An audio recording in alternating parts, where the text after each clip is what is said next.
How does a 9-year-old French nun, considered too old, too frail, and completely unable to speak English, become the pioneer of Catholic education on the American frontier and eventually the first U.S. citizen declared a saint? What kind of missionary fails at everything she tries, cannot learn languages, cannot teach effectively, cannot convert through preaching, yet is called by Native Americans woman who prays always and recognized as holy by everyone who meets her? Why did this woman spend 34 years on the American frontier thinking she had accomplished nothing, only to be canonized 136 years after her death as one of history's greatest missionaries? This is the story of Saint Rose Philippine Duchesne, the French aristocrat who crossed an ocean at age 49 to become a frontier missionary who failed at nearly everything she attempted, yet succeeded beyond measure through the one thing she did best: pray without ceasing in the wilderness of America.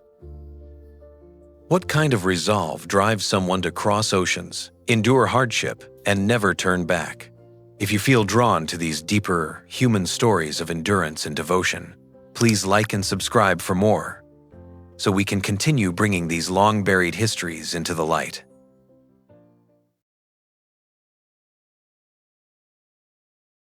She was born Rose Duchesne on the 29th of August 1769 into French nobility in Grenoble. While other girls dreamed of ballrooms, Rose dreamed of missions. From childhood, she heard stories of Jesuit missionaries in North America and longed to reach Native Americans with the gospel. At 18, she entered the Visitation Convent. Then came 1789 and Revolution. France erupted in violence. By 1792, her convent was forcibly disbanded. Sisters were expelled into streets suddenly hostile and dangerous. The terror descended. Priests were hunted. Mass became a crime. Philippine hid priests in her family's home, attended clandestine masses, risked execution for faith. Fear did not silence her. When peace returned, she tried to rebuild her convent but failed. In 1804, at age 35, she joined the new Society of the Sacred Heart under Street Madeleine Sophie Barat. For 14 years, she begged Sophie for permission to go to America. The answer was always, not yet. Then, in 1817, Bishop Dubourg requested sisters for Louisiana. Philippine, now 48, begged again. Sophie worried she was too old, too frail. Philippine's response, God will provide strength. Permission was finally granted. In March 1818, 5 sisters departed Bordeaux. 10 weeks of ocean crossing. Storms nearly sank them. Philippine remained calm, rosary in hand, never complaining. On May 29, they reached New Orleans. The heat, the humidity, the incomprehensible English, the vast wilderness overwhelmed. By September, they arrived at St. Charles, Missouri. Their first convent was a log cabin with dirt floors and no glass in windows. The school opened immediately. Philippine tried to teach, but her English was incomprehensible. Students giggled at her accent. Other sisters tactfully took over her classes. She was the superior, yet the least effective teacher. So she swept floors, scrubbed pots, and prayed hours before the Blessed Sacrament. Rising at 4 a.m., she prayed until duties called. At night, sisters found her still kneeling when everyone else slept. By 1819, they established a larger foundation in Florissant. Philippine's teaching difficulties became more apparent. She felt useless, a burden, a failure at age 50. She wanted to teach. God wanted her to pray.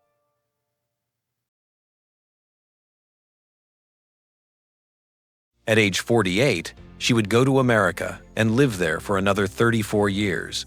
Her English never improved beyond barely functional. She tried to learn Native American languages later. Her tongue couldn't shape the sounds. Teaching methods from French convents failed with frontier children. Students mocked her, took advantage. Eventually, other sisters simply took over. The superior who couldn't lead her primary mission. Her response was humility. No resentment, no bitterness.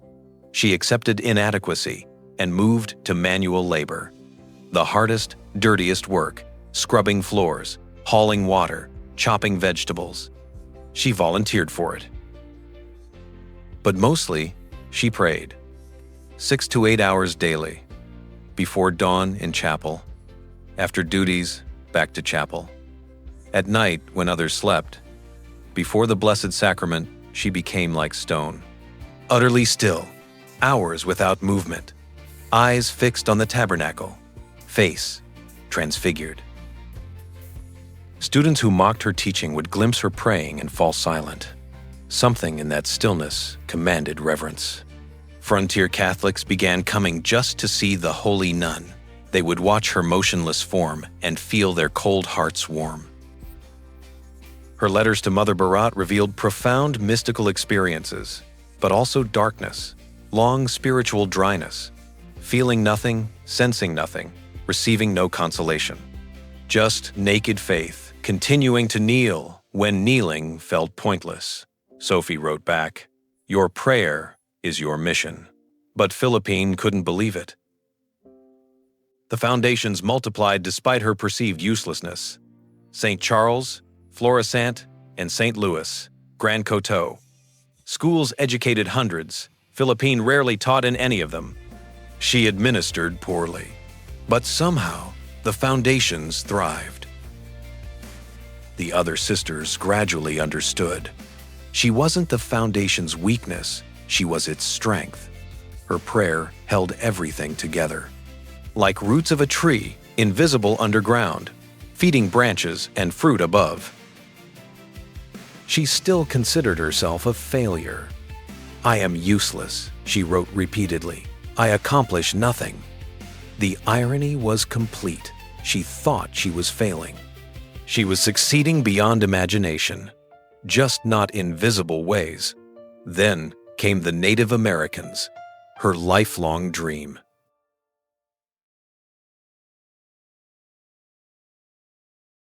In 1841, Jesuit Father de Smet requested sisters for a Potawatomi mission at Sugar Creek, Kansas.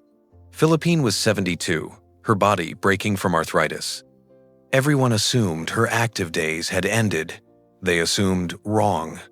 When she heard about the Potawatomi, the childhood dream awakened. She had to go. Permission was reluctantly granted. In June 1841, she and several sisters traveled to Sugar Creek. The mission was one log cabin, one room for all. No privacy, minimal furniture, scarce food. The Potawatomi spoke a language utterly incomprehensible. At 72, her brain couldn't process it. Father de Smet tried teaching her phrases. The sounds wouldn't form. Her usefulness appeared absolute zero. Too old for labor, too frail for frontier conditions, too foreign to understand their culture, too linguistically hopeless to communicate. What could she contribute? She prayed, that was all. Hours in the makeshift chapel. An old woman motionless in prayer, while younger sisters did actual work. The Potawatomi noticed. They watched this strange old white woman, who did nothing but kneel, hour after hour, day after day. They had never seen anything like it. They gave her a name in their language, woman who prays always, spoken with reverence, with awe. She preached, no sermons, taught, no classes, converted no one through eloquence. But conversions happened, slowly, one by one. Potawatomi requesting baptism, children asking to learn prayers. When asked why, they pointed to her. She knows the Great Spirit. She talks to him all the time. The mission lasted only 1 year. Her body collapsed. In 1842, nearly dead, she was forced back to St. Charles. She believed she had failed again. 1 year. That's all she'd managed. The Potawatomi knew better. They never forgot, woman who prays always. Years later, when Catholicism took root among them, they credited that old French nun who couldn't speak, but who taught them through silent prayer. Back at St. Charles, Age 73, Philippine became invisible. No position, no duties, no role except prayer. Morning mass when arthritis allowed. Hours in chapel. Meals where she ate little. Pain keeping her awake at night. She felt useless, a burden. Some younger sisters didn't appreciate her. Others recognized they were living with a saint. On the 18th of November, 1852, she died peacefully at age 83. Her last words, "I am happy."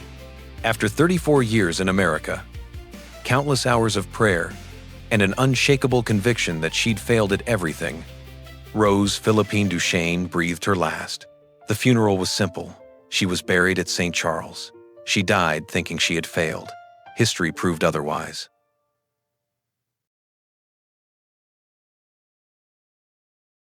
What had she actually accomplished? She founded the first free school west of the Mississippi. From that log cabin, foundations multiplied across Missouri and Louisiana. Thousands of girls received education because an old French nun refused to give up. She established the first Sacred Heart convents in the New World, trained American vocations, modeled how religious life could adapt to frontier conditions. She evangelized through prayer more effectively than others did through preaching. The Potawatomi converted because they encountered Woman Who Prays Always. Frontier Catholics found faith strengthened by glimpsing her in chapel. Priests knew their work was sustained by her intercession. She accomplished through hidden prayer what armies of missionaries couldn't through visible activity. Her spiritual descendants multiplied. Sacred Heart schools flourished across America. 21st century schools still operate, still educate. The Potawatomi kept her memory. Modern Potawatomi Catholics know her story. Missouri Catholicism grew strong. St. Louis became a Catholic center. The foundation was Philippine's prayer. For decades after 1852, she was remembered only locally. Gradually, recognition grew. In 1909, she was declared venerable. In 1940, Pope Pius XII beatified her. On the 3rd of July, 1988, Pope John Paul II canonized her as the first United States citizen saint, 136 years after death. Her relevance today is profound. For missionaries discouraged by lack of results, she proves success isn't measured by visible outcomes. For those feeling inadequate, she demonstrates God uses weakness as opportunity. For the elderly, she offers hope. She began at 49, went to Potawatomi at 72, was most fruitful at 73 to 83, when all she could do was pray. For contemplatives, she validates prayer as legitimate work.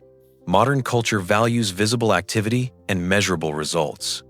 Philippine shows that 1 hour before the Blessed Sacrament outweighs years of human achievement. For those who feel like failures, she is patron saint. She died convinced she accomplished nothing. God canonized her to prove otherwise. Her shrine stands in St. Charles, Missouri. Her feast is November 18.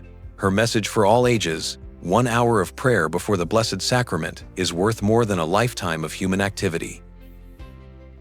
Rose Philippine Duchesne pioneered Catholic education on the American frontier, the first U.S. citizen to be declared a saint, founder of schools across Missouri and Louisiana.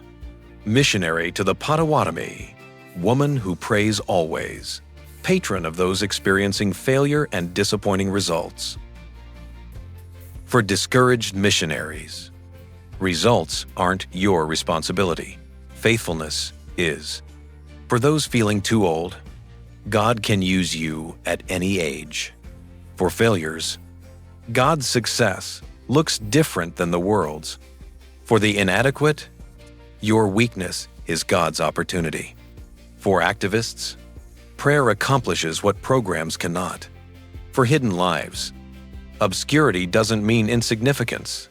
For everyone, 1 hour before the Blessed Sacrament changes the world. The French noblewoman who became a frontier beggar. The 49-year-old old woman who pioneered missions. The teacher who couldn't teach. The linguist who couldn't learn languages. The missionary who couldn't speak. Yet the Native Americans recognized what everyone else missed. This silent, failing, inadequate old woman was doing more on her knees in a log cabin chapel than all the eloquent preachers combined. She died thinking she had accomplished nothing. God canonized her 136 years later to prove prayer is never nothing. Hiddenness is not emptiness. Failure in human eyes can be triumph in God's.